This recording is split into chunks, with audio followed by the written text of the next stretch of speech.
नमस्कार साथियों, मैं आपका दोस्त अमित एक बार फिर से उपस्थित हूँ आप सभी के बीच में सामान्य ज्ञान के कुछ महत्वपूर्ण प्रश्नों के साथ, जिसमें आज की इस वीडियो में हम जनगणना से संबंधित 30 महत्वपूर्ण प्रश्न करने वाले हैं, जो लगभग सभी प्रकार की प्रतियोगी परीक्षाओं के लिए अत्यंत महत्वपूर्ण होने वाले हैं। तो आप सभी का आज के इस महत्वपूर्ण सेशन में वेलकम करता हूँ। तो सभी साथी जल्दी से जुड़ जाएं और अपने सभी दोस्तों तक वीडियो को आप फटाफट शेयर कर दें। तो आपका पहला प्रश्न ये रहा। आपका पहला प्रश्न है, भारत में पहली बार जनगणना कब हुई थी? इसका सही जवाब होगा ऑप्शन नंबर बी, 1872 में भारत में पहली बार जनगणना स्टार्ट हुई थी। तो बी ऑप्शन इस प्रश्न का सही जवाब हो जाएगा। चलिए अगले प्रश्न पे चलते हैं। आपका अगला प्रश्न है, भारत में पहली बार जनगणना किसके कार्यकाल में संपन्न हुई थी? तो इसका सही जवाब होगा ऑप्शन नंबर सी, मियों के शासनकाल में पहली बार भारत में जनगणना हुई थी। तो सी ऑप्शन इसका सही जवाब हो जाएगा। चलिए अगले प्रश्न पे चलते हैं। आपका अगला प्रश्न है, भारत में जनगणना का क्रमवार आकलन कब से प्रति 10 वर्ष के अंतराल पर किया जा रहा है? तो इसका सही जवाब होगा ऑप्शन नंबर बी, 1881 से लेकर अब तक हर 10 वर्ष बाद भारत में जनगणना की जाती है। तो बी ऑप्शन इसका करेक्ट आंसर हो जाएगा। चलिए अगले क्वेश्चन पे चलते हैं। आपका अगला प्रश्न है, जनसंख्या की दृष्टि से विश्व के बड़े देशों में भारत का कौन सा स्थान है? तो इसका सही जवाब होगा ऑप्शन नंबर बी, भारत का दूसरा स्थान है। पहले नंबर पर चाइना आता है। तो बी ऑप्शन इसका सही जवाब हो जाएगा। चलिए अगले प्रश्न पे चलते हैं। आपका अगला प्रश्न है, 2011 की जनगणना के अनुसार भारत की जनसंख्या कितनी थी? तो इसका सही जवाब होगा ऑप्शन नंबर डी, 121.05 करोड़। तो डी ऑप्शन इसका सही जवाब हो जाएगा। चलिए अगले प्रश्न पे चलते हैं। आपका अगला प्रश्न है, 2011 की जनगणना के अनुसार विश्व की कुल जनसंख्या में भारत की भागीदारी लगभग कितनी थी? तो इसका सही जवाब होगा ऑप्शन नंबर बी, 17.5%। तो बी ऑप्शन इस प्रश्न का सही जवाब हो जाएगा। चलिए अगले प्रश्न पे चलते हैं। आपका अगला प्रश्न है, 2011 की जनगणना भारतीय जनगणना इतिहास की कौन सी जनगणना थी? तो इसका सही जवाब होगा ऑप्शन नंबर सी, 15वीं जनगणना थी। सी ऑप्शन इस प्रश्न का सही जवाब हो जाएगा। चलिए अगले प्रश्न पे चलते हैं। आपका अगला प्रश्न है, 2011 की जो जनगणना हुई थी स्वतंत्रता प्राप्ति के बाद, वो कौन से नंबर की जनगणना थी? तो इसका सही जवाब होगा ऑप्शन नंबर सी, 7वें नंबर की जनगणना थी। तो सी ऑप्शन इस प्रश्न का सही जवाब हो जाएगा। चलिए अगले प्रश्न पे चलते हैं। आपका अगला प्रश्न है, 2011 की जनगणना के अनुसार किस राज्य की आबादी अधिकतम थी? इसका सही जवाब होगा option number C, Uttar Pradesh इसका सही जवाब हो जाएगा। चलिए अगले प्रश्न पे चलते हैं। आपका अगला प्रश्न है, जनसंख्या के आकार की दृष्टि से भारत का सबसे छोटा राज्य कौन सा है? इसका सही जवाब होगा ऑप्शन नंबर ए, सिक्किम। जनसंख्या की हिसाब से बात करते हैं तो भारत का सबसे छोटा राज्य है। ए ऑप्शन इस प्रश्न का सही जवाब हो जाएगा। चलिए अगले प्रश्न पे चलते हैं। आपका अगला प्रश्न है, 2011 की जनगणना के अनुसार उत्तर प्रदेश की जनसंख्या भारत की जनसंख्या का कितना परसेंट है? इसका सही जवाब होगा ऑप्शन नंबर सी, 16.5%। तो सी ऑप्शन जो है इस प्रश्न का सही जवाब हो जाएगा। चलिए अगले प्रश्न पे चलते हैं। आपका अगला प्रश्न है, 2011 के जनगणना के अनुसार बिहार का जनसंख्या की दृष्टि से भारतीय राज्यों में कौन सा स्थान है? तो इसका सही जवाब होगा ऑप्शन नंबर सी, जनसंख्या के मामले में बात करें तो बिहार जो है वो भारत में तीसरे स्थान पर आता है। तो सी ऑप्शन इसका करेक्ट आंसर हो जाएगा। चलिए अगले प्रश्न पे चलते हैं। आपका अगला प्रश्न है, जनसंख्या की दृष्टि से भारत के 3 सबसे बड़े राज्यों का सही क्रम कौन सा है? तो इसका सही जवाब होगा ऑप्शन नंबर ए, जनसंख्या दृष्टि से बात करते हैं तो भारत के 3 बड़े राज्यों में उत्तर प्रदेश पहले नंबर पर आता है, दूसरे नंबर पर महाराष्ट्र आता है और तीसरे नंबर पर बिहार आता है। तो ए ऑप्शन इस प्रश्न का सही जवाब हो जाएगा। चलिए अगले प्रश्न पे चलते हैं। आपका अगला प्रश्न है, जनसंख्या की दृष्टि से भारत के 3 सबसे छोटे राज्यों का सही क्रम कौन सा है? तो इस प्रश्न का सही जवाब होगा ऑप्शन नंबर बी, जनसंख्या की दृष्टि से बात करते हैं तो भारत के 3 सबसे छोटे राज्यों में सिक्किम पहले स्थान पर आता है, मिजोरम दूसरे स्थान पर आता है और अरुणाचल प्रदेश जो है वो तीसरे स्थान पर आता है। तो फिलहाल बी ऑप्शन इस प्रश्न का सही जवाब हो जाएगा। चलिए अगले क्वेश्चन पे चलते हैं। आपका अगला क्वेश्चन है, जनसंख्या की दृष्टि से भारत का सबसे बड़ा केंद्र शासित प्रदेश कौन सा है? तो इसका सही जवाब हो जाएगा ऑप्शन नंबर ए, जनसंख्या दृष्टि से बात करते हैं तो केंद्र शासित प्रदेश में दिल्ली जो है वो पहले स्थान पर आता है। तो ए ऑप्शन इसका सही जवाब हो जाएगा।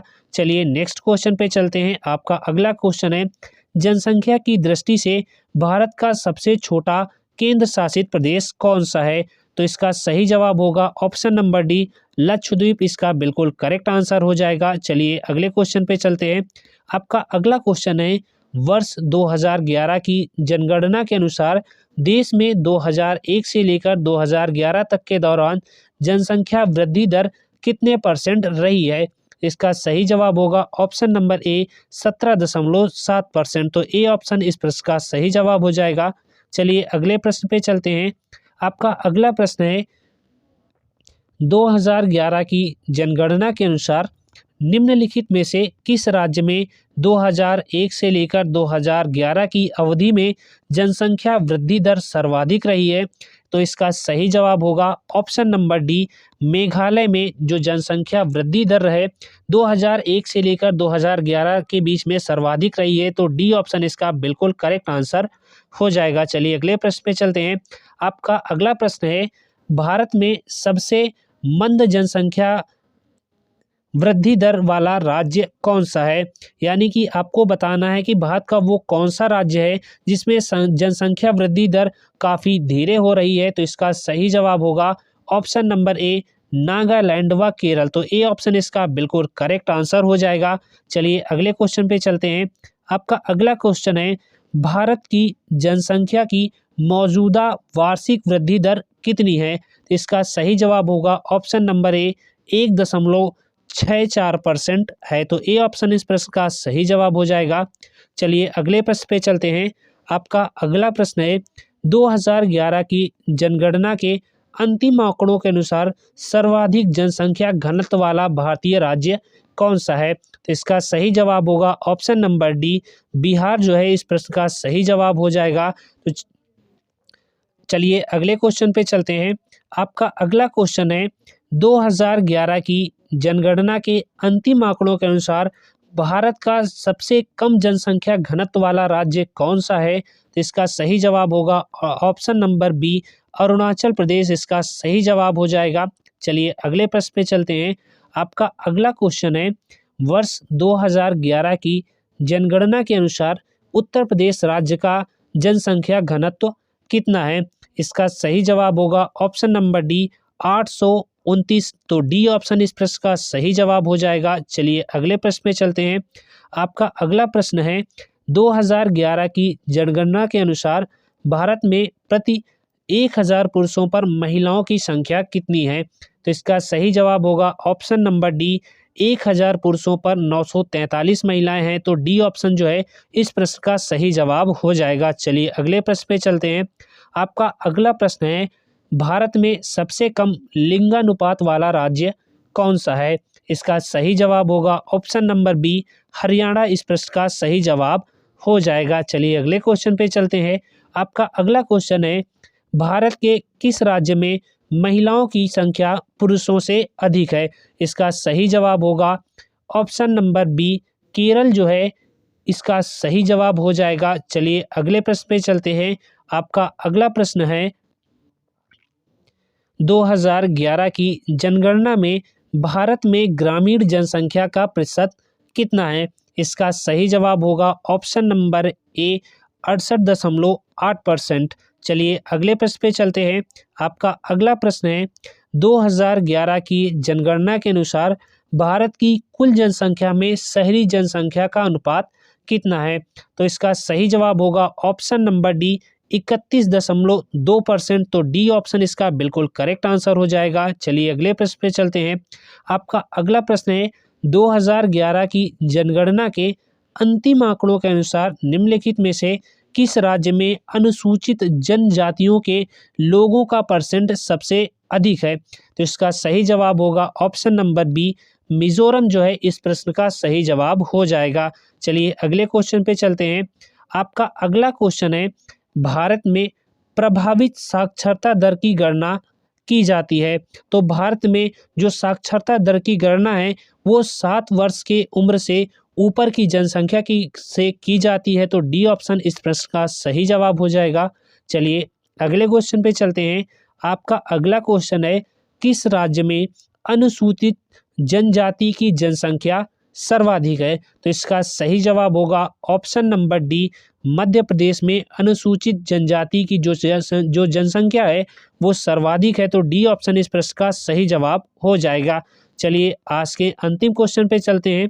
आपका अगला क्वेश्चन है, 2011 की जनगणना के अनुसार किस राज्य में साक्षरता दर सबसे कम है? इसका सही जवाब होगा ऑप्शन नंबर बी, बिहार की जो साक्षरता दर है वो 2011 की जनगणना के अनुसार सबसे कम रही है। तो बी ऑप्शन इस प्रश्न का सही जवाब हो जाएगा। चलिए अगले क्वेश्चन पे चलते हैं। आपका अगला क्वेश्चन जो है वो क्वेश्चन ऑफ द डे होने वाला है। आपको इस क्वेश्चन का आंसर कमेंट बॉक्स में कमेंट करके बताना है कि 2011 की जनगणना के अनुसार बिहार का जनसंख्या घनत्व जो है वो कितना रहा है।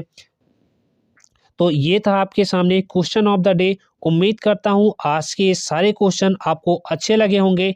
यकीन मानिए जनसंख्या से संबंधित जो प्रश्न पूछे जाते हैं वो लगभग इसी प्रकार के आपके जो प्रश्न हैं वो कॉम्पिटिटिव एग्जाम में पूछे जाते हैं। तो वीडियो कैसा लगा आप हमें कमेंट करके ज़रूर बताएं, और वीडियो पसंद आया हो तो वीडियो को लाइक ज़रूर कर दें। चैनल पर पहली बार विजिट कर रहे हैं तो चैनल को भी सब्सक्राइब अवश्य कर लें ताकि आगे आने वाली हर एक वीडियो का प्रॉपर नोटिफिकेशन आपको मिलता रहे। फिलहाल वीडियो कैसा लगा आप हमें कमेंट करके ज़रूर बताएं। तो चलिए मिलते हैं आपसे नेक्स्ट वीडियो में किसी और इम्पोर्टेंट क्वेश्चन के साथ।